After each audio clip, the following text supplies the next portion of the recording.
G அன்பனோட மகன் ராஜா. D நகர் தொகுதியிலே ஒரு பிரச்சனை திராவிட முன்னேற்ற கழகத்திற்கு ஏற்பட்டிருக்கு. அங்கே சென்ற தடவை வெற்றி பெற்ற அவர் பேர் வந்து திரு கருணாநிதி எம்எல்ஏ. அவர் ரொம்ப சொல்ப ஓட்டுல, குறைவான ஓட்டுல தான் வெற்றி பெற்றார் என்று அவர் மீது ஒரு களங்கம் ஏற்பட்டது இருக்குது.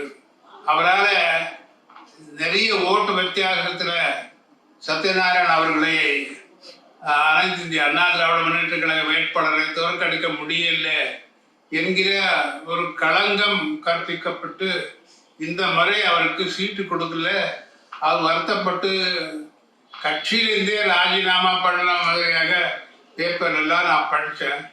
அங்கே இவர் நம்ம டி நகர் சத்யநாராயணன் பொறுத்தவரையில் என்ன விஷயம் என்றால், அவர் வந்து 5 ஆண்டுகள் எம்எல்ஏவாக இல்லாமல் இருந்தாலும் கூட தொடர்ந்து தொகுதி பல பகுதிகளுக்கு சென்று அங்கு என்ன சேவை செய்ய வேண்டும் என்று ஒரு எம்எல்ஏ ஆக இருந்தால் எப்படி பொறுப்புடன் செயலாற்றிருக்கிறார்களோ அந்த மாதிரியாக நான் எம்எல்ஏ இல்லை என்று நினைக்காமல் அந்த தொடர்ந்து பணியாற்றிருக்கிறார்கள். ஆகவே என்னுடைய கணிப்பு அங்கே சத்யா அவர்கள் ஒரு 10-15,000 வாக்குகள் வித்தியாசத்தில் வெற்றி பெறுவது உறுதி என்பது, அவர் வெற்றி பெற்றது உறுதி என்பதுதான் என்னுடைய கணக்கு.